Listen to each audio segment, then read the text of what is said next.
Bueno, nos metemos en otros asuntos. Ayer en redes sociales vimos un pronunciamiento de la congresista Flor Pablo, que nos pareció un pronunciamiento valiente, coherente, además lúcido, en medio de tanta opacidad que ofrece el Congreso. Flor Pablo nos ofrecía, digamos, por lo menos en el discurso y en la narrativa, una posibilidad interesante de abocarnos a resolver problemas y a enfrentarlos y a resolverlos desde varias orillas, desde la orilla de pensamiento en la que cada uno se instale.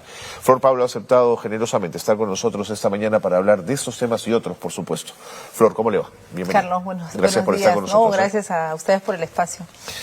¿Qué te parece si comenzamos hablando de la contrarreforma educativa? A mí me ha impresionado cómo este gobierno la ha fortalecido o en tal caso no se ha metido en absoluto con su avance. Pienso la cantidad de nuevos programas que SUNEDU ha aceptado para universidades que no tienen ni mínimos, la ley de nombramiento automático de docentes, la reposición de profesores cesados que no han dado pruebas y el tema de un licenciamiento permanente, que es el nuevo invento que se trae. ¿Qué piensas de todo esto, Flor?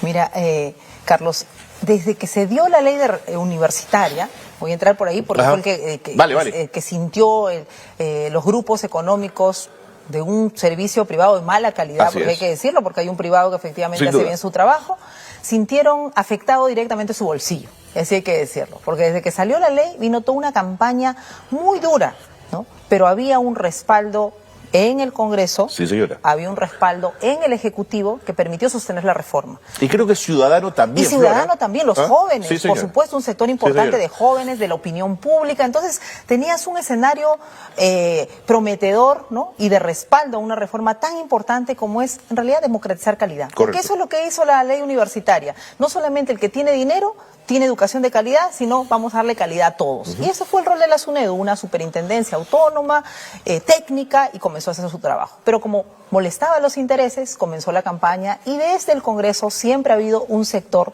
intentando traerse abajo la forma como estaba compuesta la SUNEDU, porque pues, no cumplía los intereses. Lo lograron con este Congreso.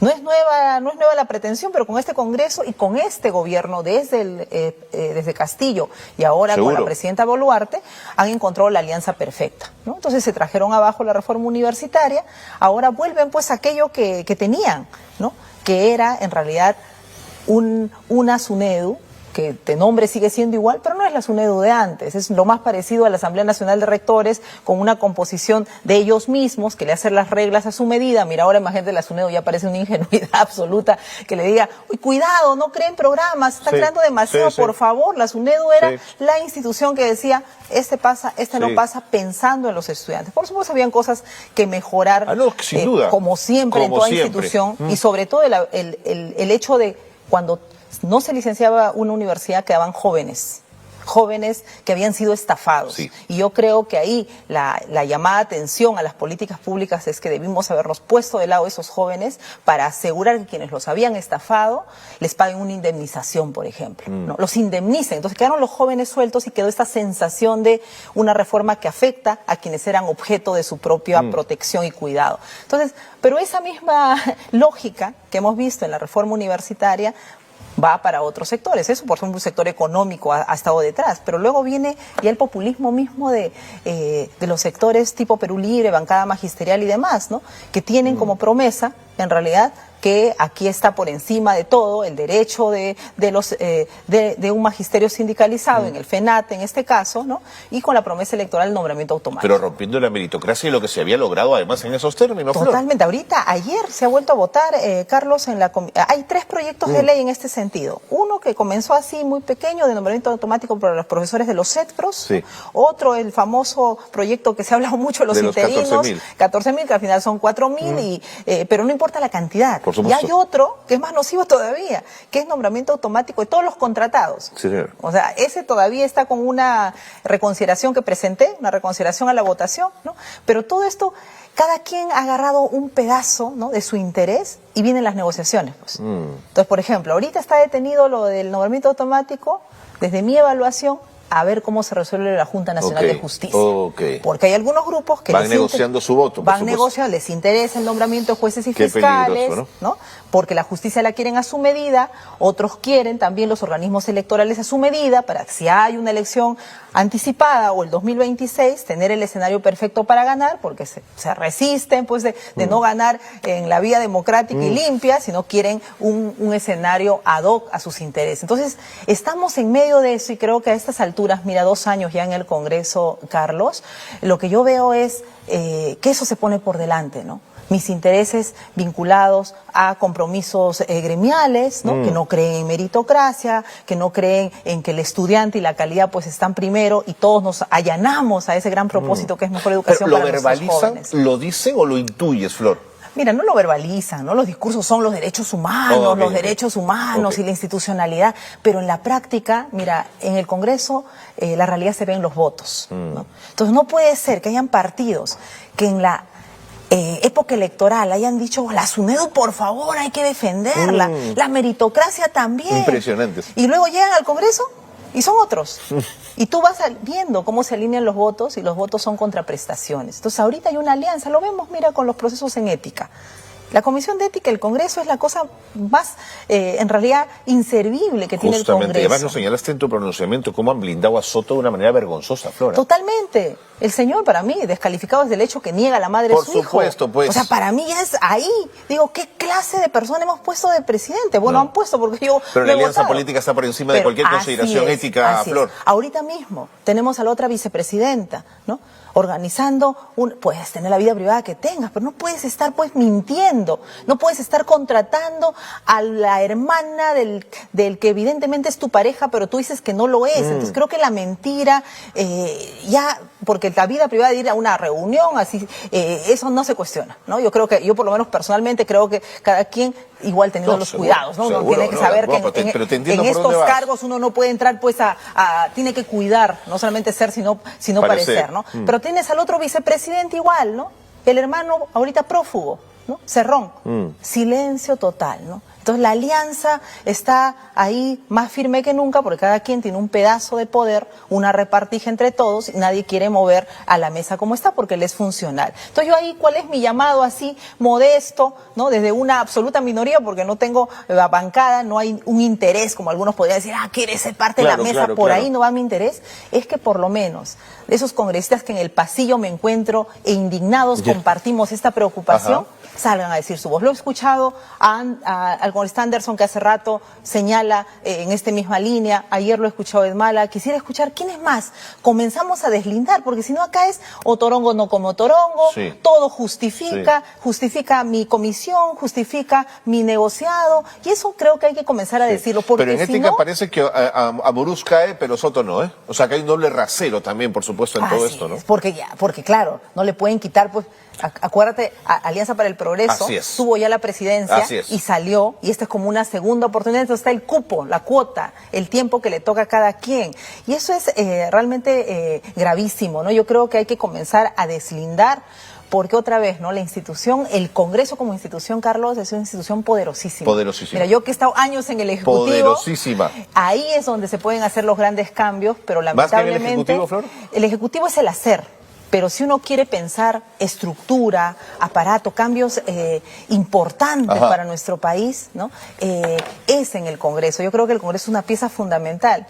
Y por eso yo veo mayor desaprobación, mayor Congreso nocivo y antiderechos para los ciudadanos. Porque uno pensaría que la desaprobación les haría por lo menos tener un rubor, una cierta vergüenza pública. Por ahí no pasa. No pasa factura por ahí. Al contrario, yo creo que lo que quieren es cada vez más alejar al Congreso de los buenos ciudadanos que quieran hacer política. Por eso yo vengo insistiendo que por favor sigamos aquellos que tenemos esa vocación de servicio, dirigentes o funcionarios públicos, simplemente ciudadanos que nos duele nuestro país y no dormimos tranquilos solo porque la vida nos va bien, ¿no? Sino seguir participando porque el Congreso es un espacio muy importante, pero necesitamos siquiera ser 15, 20 buenos ciudadanos al servicio del país. Ahorita no los hay, lamentablemente, pero los tiempos pasan y cambian, y las oportunidades se generan. Entonces hay que seguir en política, hay que llegar a estos espacios y con una agenda, por supuesto, clara. Y ahorita creo que lo que más, la exigencia mayor a los que nos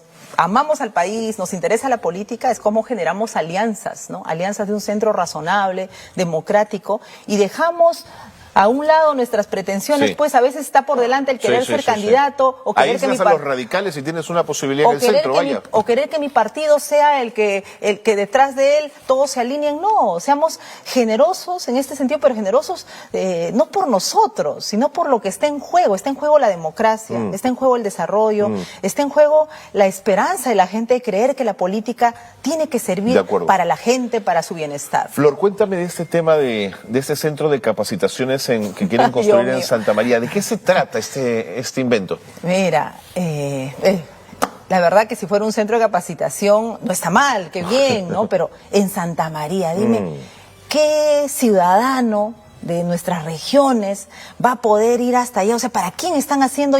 Cuando vi la noticia, dije, ¿para quién están haciendo este centro de capacitación? ¿Cuáles son los intereses? Parece ¿no? más un club de playa, ¿no? Así es, ¿no? O sea, un club de descanso donde podrán ir algunos congresistas seguramente a hacer sus reuniones, pero no es el propósito, ¿no? Yo creo que cuando uno piensa en infraestructura, en servicios, hay que pensar de cara un lugar accesible para los ciudadanos, ¿no? Funcional a los propósitos. Seguramente pues ahí habría el terreno, como hay terreno por todas partes, pero seguro. Qué despropósito absoluto. Porque la posibilidad de tener un instituto de estudios de derecho parlamentario podría ser hasta interesante. Por supuesto, Flor, y ojalá, mira, que hemos hablado de meritocracia, sí, Carlos. Sí, para prepararse más para la labor, ¿no? Imagínate si el Congreso, ojalá en algún momento que los jóvenes políticos que vayan a ingresar a él, pensemos una carrera meritocrática en el Congreso, que lo hay en otros parlamentos. O sea, ahorita cada grupo entra, cada pleno se crean nuevas comisiones. Sí, ¿no? sí, claro. Porque necesito más gente. Sí, claro. Más gente para operar. Hasta troles salen de las comisiones, como se ha podido ver, ¿no? Sí, claro. Entonces, necesitamos un aparato también de una burocracia formada, profesional en el Congreso, y no pues este manejo absolutamente discrecional, de repartijas que hay de los puestos. Y claro, es un despropósito absoluto pues hacer un centro de capacitación de formación en Santa María. Correctísimo. Vamos al Ejecutivo. El viaje de Boluarte a Europa. A mí siempre me ha impresionado la dificultad que tuvo Castillo para poner un pie fuera del país y la facilidad con que Boluarte viaja con los pasivos políticos y en materia de derechos humanos que tiene. ¿Qué piensas de estos viajes? ¿Son útiles? ¿No lo son? Mira, yo he votado en contra porque creo que le toca un escenario especial, ¿no? Yo creo que no es consciente desde el arranque, ¿eh? Sí. Mira, yo creo que no se da cuenta, ¿no? Pudo haber asumido, pero ese nivel de inconsciencia ya pasa de ser una situación casi anecdótica a una práctica política que tiene, ¿no? Sí. Para comenzar, cuando asumió el cargo, pudo haber planteado adelanto elecciones. Eso era lo inmediato. Porque venía de un partido cuyo presidente había hecho un golpe, ¿no? Y efectivamente para gobernar tenía que aliarse con sus absolutos opositores. Así es. ¿Qué posibilidad de gobernabilidad con su propio electorado tenía una presidenta que nacía no se asume en esa como naturaleza? Gobierno de transición en ningún momento, Flor. Quería simplemente, otra vez, ¿no? La necesidad del poder por el poder. Y ahí tenemos las consecuencias, lamentablemente, un país dividido, ¿no? Un país donde la represión ha generado, mira, cuántas muertes, Sí, señora. ¿no?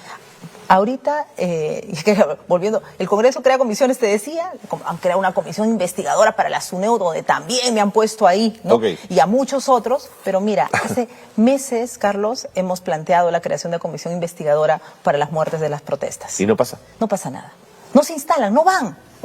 O sea, por ausentismo no logra instalarse la comisión, imagínate. O sea, hay un desinterés absoluto y ahí Qué grave eso, Gravísimo. O sea, yo siempre lo menciono. ¿Creen que las familias de esos jóvenes, incluidos niños, están ahorita tranquilos sabiendo que no se hace justicia? O sea, ese dolor se vive ahí permanentemente. Es un dolor que no llega al Congreso, a una mayoría en el Congreso. Hay una minoría así de minorías que seguimos insistiendo.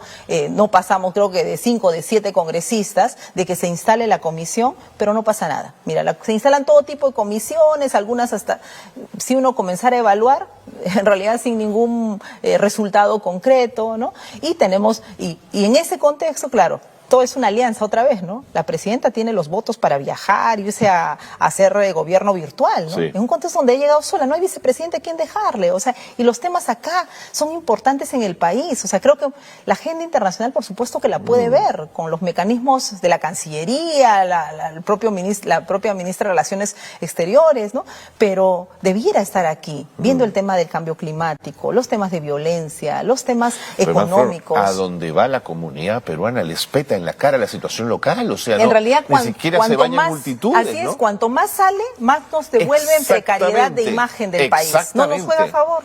No, y debiera darse cuenta, por eso digo que ya no es un hecho de una anécdota, es una práctica de verdad de una ceguera política, sí, ¿no? Sí. Y un afán del poder por el poder, claro, ahí quien gobierna es el primer ministro, Seguro. ¿no? A quien no le pasa... Cada vez hay menos dudas, ¿no? A quien no le pasa factura. Mira, tenemos el plan vinculado a la seguridad ciudadana.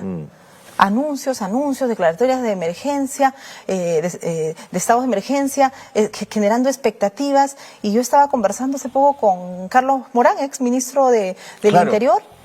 ¿Cuánto crees que va la ejecución presupuestal para todas estas medidas? O asociadas a estas medidas. A ver, déjame tirar un número. Deben ir por lo menos 70 y algo %. Yo me quedé impresionada. Yo pensé, bueno, 50, ajá, ¿no? Por ya poniéndose... No, porque es emergencia. Hay que 22% mira, de ejecución. Pues, mira estamos qué optimista yo. Octubre. Sí, yo también. Pensé que íbamos en 50 y dije, igual mal, porque ya no estamos a mitad de año. Y me decía, o sea, la implementación de comisarías, todo lo que tiene que ver con recursos para mejorar la inteligencia. O sea, en realidad nos están lanzando, ¿no? Cartas, medidas que suenen como, ya estamos, ahora el INSE, en estado de emergencia, claro. Ahora el otro, ¿no? Pero en el contenido y en el fondo, una incapacidad de gestión. Y la principal responsabilidad, así como la del Congreso, es fiscalizar, generar leyes en favor de la gente, la principal responsabilidad de un gobierno, de una presidenta, que es la jefa de Estado, es gobernar. ¿Y eso qué significa? Hacer llegar servicios a la gente. Señor. Y seguridad es clave. Y seguridad es clave. Seguridad, educación. Salud. Por favor, salud. Pero no, estamos ahí entrenando, un entrenamiento que no acaba, ¿no? Y no podemos tener un gobierno en estas características. Bueno, ya casi suena hasta iluso, ingenuo hablar del adelanto de elecciones, que podría ser una salida. Pero no hay esas condiciones. Una presidenta que no quiere irse, un Congreso que no quiere irse, todos coludidos, es la alianza y el pacto perfecto para perjudicar a la ciudadanía. Pero el daño institucional es muy profundo, Flores. Totalmente. Lo de la Junta. Lo de la Junta. Uf, ¿no?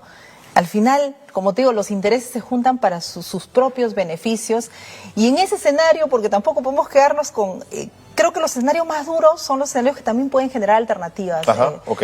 Carlos, yo creo que hay una obligación en este momento que nos plantea el escenario político, social, económico, y es realmente de una alianza, de una plataforma de centro. Pienso no puede ser por ahí también, que en el país... Una propuesta multipartidaria. Multipartidaria, quizá, ¿no? Donde todos nos comencemos a poner de acuerdo en algunos puntos en mínimos, básicos, Flor. en mínimos, así es. No vamos a ponernos de acuerdo en todo. Así es. No nos vamos a caer bien al 100% de la noche a la mañana. Y no tenemos por qué tampoco. Pero sí podemos deslindar sobre la corrupción.